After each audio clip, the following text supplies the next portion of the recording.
Is walking becoming slower? Do stairs feel heavier? You might think it's just aging, but perhaps it's something else.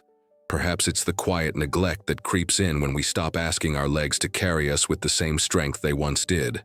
And over time, that neglect becomes stiffness. It becomes the moment when getting up from the armchair takes longer, when reaching for the top shelf seems like too much. But here's the truth. It's not weakness. It's not failure. It's the body whispering, not shouting, that it still wants to move, but gently, with care, with your help. After the age of 60, the strength in our legs holds more than muscle. It holds our freedom. The freedom to get out of bed without fear. The freedom to go for a walk alone without holding onto the walls. The freedom to say, I'm still able, and know it's true. When we lose strength in our legs, we begin to lose something deeper. Our sense of independence, of spontaneity, of living without having to ask someone else to lift, reach, or guide us. And yet, so often, this loss isn't sudden. It's not a fall. It's not a diagnosis. It's the small moments that go unnoticed.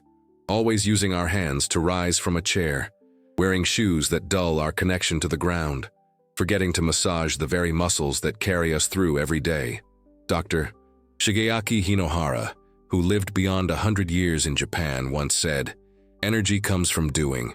Muscles fade when we stop asking them to serve us in small ways." It's a sentence that stays with you, because so many people wait for big changes, for gym memberships, for machines or routines they'll never start. But the truth is more tender than that. It lies in the small ways we ask our body to serve us, to carry groceries, to rise without leaning, to take 10 deliberate steps through the kitchen. These quiet acts, repeated each day, awaken the body's desire to stay strong. Dr. Andrew Weil reminds us of something just as profound. True strength is not built only in gyms, but in how we live, how we move, and how we restore. There is wisdom in the rhythm of our lives, in how we rise, how we breathe, how we rest. The legs do not need punishment. They need presence. They don't demand intensity. They long for intention. A simple ritual, repeated daily, is far more powerful than a burst of effort we cannot sustain, especially as we age. This is not a video about exercise. It's not about getting a six-pack or doing squats until you're breathless. It's about something much deeper and much simpler. It's about discovering natural, realistic ways to protect the strength that already lives in your legs. Ways that don't exhaust you. Ways that don't need equipment. Ways that anyone, even in pain, even alone, can begin today. Because your legs carry not just your body, but your story, and they deserve to be honored. You deserve to walk with strength again, even if slowly, even if gently. So let's begin. Not with effort, but with attention. Let's look at 4 daily habits that can change the way your legs respond to life. You don't need to change everything today. You just need to begin. The no hands habit. How you sit can make or break your leg strength. It begins with something as ordinary as getting up from a chair, a movement so familiar, so automatic, that we stop paying attention to how we do it. But one small change in that moment, whether or not you use your hands, can tell the story of your future strength. Many older adults find themselves leaning forward, gripping the armrests, pushing themselves up with effort. And little by little, the muscles that used to lift us, the thighs, the glutes, the stabilizers deep in the hips, stop receiving the invitation to participate. They go quiet, not because they are old, but because they are no longer being asked to show up. Over time, this quiet withdrawal turns into something heavier, not just in the legs, but in the spirit. What used to be easy now takes a breath, then 2. Rising from a chair becomes a negotiation. We make adjustments not because we want to, but because we believe we have no choice. But there's something profound in refusing to give up that moment. In choosing, even slowly, even once a day, to rise without using your arms. It's not about doing it perfectly. It's about reminding your legs, you still belong to me, you still have work to do. Researchers have studied this quiet act, the sit-to-stand motion, and discovered something astonishing. The ability to rise independently from a chair is more than a test of muscle. It's a predictor of how long and how well we live, not because the chair holds magic, but because it reflects how much we've kept moving. The muscles that lift us are the same ones that help prevent falls, protect our bones, and carry us through each day with dignity. When they are active, we are present. When they are forgotten, we begin to shrink, not just in strength, but in confidence. There is something deeply symbolic about standing without support. It is not just movement. It is memory, independence, and resilience expressed through the body. It is a quiet declaration. I am still here. I am still capable. You don't need to train like an athlete. You don't need to perform. Just one rise with awareness without hands becomes a gentle vote for your autonomy. Imagine each time you stand without help as a message, not to others, but to yourself. A message that says, I am not done yet. This body, this moment, this rising, and it still matters. Because every day you choose to engage your legs, you are choosing to stay connected to life, to movement, and to the strength that is not lost, only waiting. There was a time when our feet touched the earth every day, when we walked across wooden floors, over garden soil, across woven rugs made by hand. The feet felt the texture of life, and in turn, the legs stayed awake. But in today's world, the soles rarely meet the ground. Shoes cushion us, slippers insulate us, floors grow cold and we protect ourselves. But with that protection, something essential begins to fade. The dialogue between the ground and the body. When feet are constantly covered, the muscles in the toes, arches, and ankles begin to forget how to respond. It happens slowly, without pain, without announcement, until one day the legs wobble when we turn. We lose balance on uneven pavement. The knees ache after just a few steps, and yet the source of the problem is rarely questioned. Few realize that the feet, those quiet messengers, have gone numb not from disease, but from disuse. Leg strength is not built from the knees up. It begins at the base, with the feet that carry and inform the entire body. The nerves in the soles, the muscles beneath the toes, the connective tissues along the arch. They are not passive. They are a living foundation. When awakened, they speak to the knees, the hips, the spine. They whisper balance. They restore awareness. They remind the legs to stand tall. In studies of older adults, something remarkable has been found. Just 15 minutes a day walking barefoot on textured surfaces, a mat, a soft rug, even a towel on the floor, begins to change everything. Gait improves. Joint pain diminishes. The body becomes more responsive. It is not magic. It is reconnection. The kind of healing that comes not from effort, but from reintroducing a forgotten conversation between the foot and the floor. There is a quiet wisdom in feeling the world beneath your feet again, in letting your skin, your soles, your senses awaken to the textures of life. Your feet are not just for walking. They are the antenna of your legs. If they do not feel, the legs will not respond. But when they do, something ancient returns. The strength to move with trust, the balance to walk without fear, the groundedness to face each day with greater ease. And all of that begins simply with removing a barrier and remembering the ground. In Okinawa, Japan, where some of the longest living people on Earth reside, there's a particular kind of walking you'll notice. Slow, deliberate, and full of presence. Elders move as if each step matters. Their posture upright, their breath steady, their rhythm unhurried. It may seem simple, it may even look fragile, but beneath that calm surface lies a deep strength. The kind built not by speed, but by awareness. In a world that often rushes forward, we forget how much power there is in slowing down. Fast walking skips over the small muscles that stabilize us. It lets momentum take control. But when you move slowly, when each step is taken with care, the body must pay attention. The muscles in the hips, ankles, and thighs engage in full. The brain communicates more clearly with the feet, and balance, often lost with age, begins to return. There is science behind this.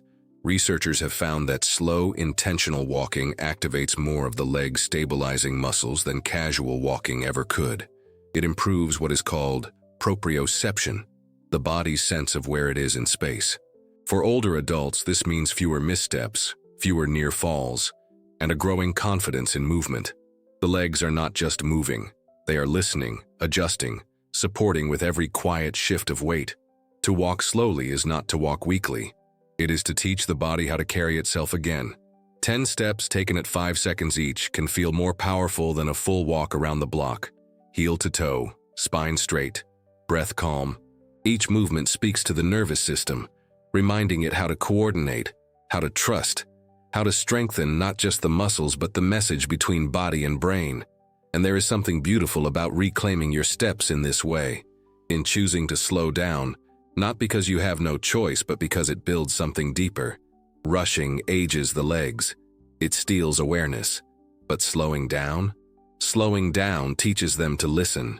And when your legs begin to listen again, truly listen, they carry you not just forward, but inward, toward a steadier and more conscious way of being. There's a quiet ritual, practiced in both ancient traditions and modern therapy rooms, that begins not with movement but with touch.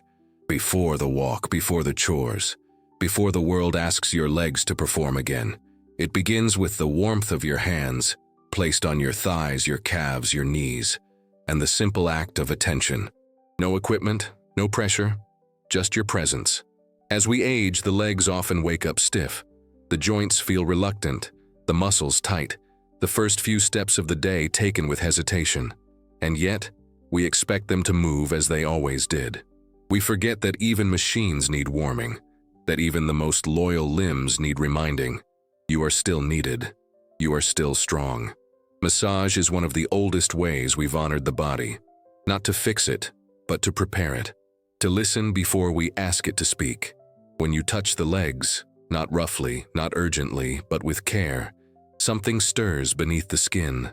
Blood begins to move. The tissues soften. Nerves awaken. It's not about deep pressure or special oils. It's about presence, about telling the muscles, I see you. And in return, they begin to respond with more ease, more fluidity, more readiness. Science shows us that even a few minutes of massage before movement increases circulation, reduces inflammation, and primes muscle fibers to work more efficiently. But beyond the science, there's the feeling that your body has been heard before it's asked to perform. This practice echoes traditions from India, where Ayurvedic morning rituals often began with warm hands and gentle strokes over the limbs, not as luxury, but as necessity, a way of honoring the body before it entered the world again. And in modern rehabilitation, physiotherapists do the same, because aging muscles, like aging hearts, don't respond to force. They respond to patience, to warmth, to kindness. Imagine a morning where you pause just for 3 minutes to touch your legs with quiet intention, the hands gliding over the knees, circling the calves, warming the thighs. You're not just waking the body, you're inviting it. You're saying, I'm here with you. We'll move together today. Because muscles are like stories. They need to be heard before they can respond. And sometimes, strength begins not in action, but in the softness that comes before it. There is something deeply human about wanting to stand on your own 2 feet. It's not about pride. It's not about proving anything to anyone. It's about the quiet sense of dignity that comes from rising without help, walking across a room without hesitation, and knowing that your body, however aged or worn, still carries you. As the years pass, many things change. The mirror reflects a different face. The hands remember more than they hold. And the legs, once quick to climb, to dance, to kneel beside a garden, begin to tire. But leg strength is not lost overnight. It doesn't disappear with a single birthday. It fades slowly, almost invisibly, in the routines we repeat without noticing. Sitting down heavily, getting up with a groan, reaching for support not out of need, but out of habit. Shoes that keep us safe but steal sensation. Steps taken quickly, not out of energy, but out of pressure. As if slowing down would mean giving up. And yet within these very moments lies a quiet invitation, not to fight the body, but to return to it, not to reverse time, but to make peace with it. The strength in our legs is not just mechanical, it is emotional. It is the memory of every place we've walked, every task we've completed, every time we chose to move, even when it was hard.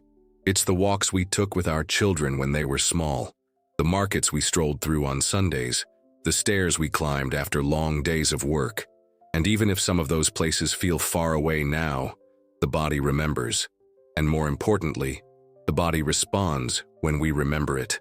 Each habit shared in this conversation, each small natural act, has nothing to do with exercise routines or performance.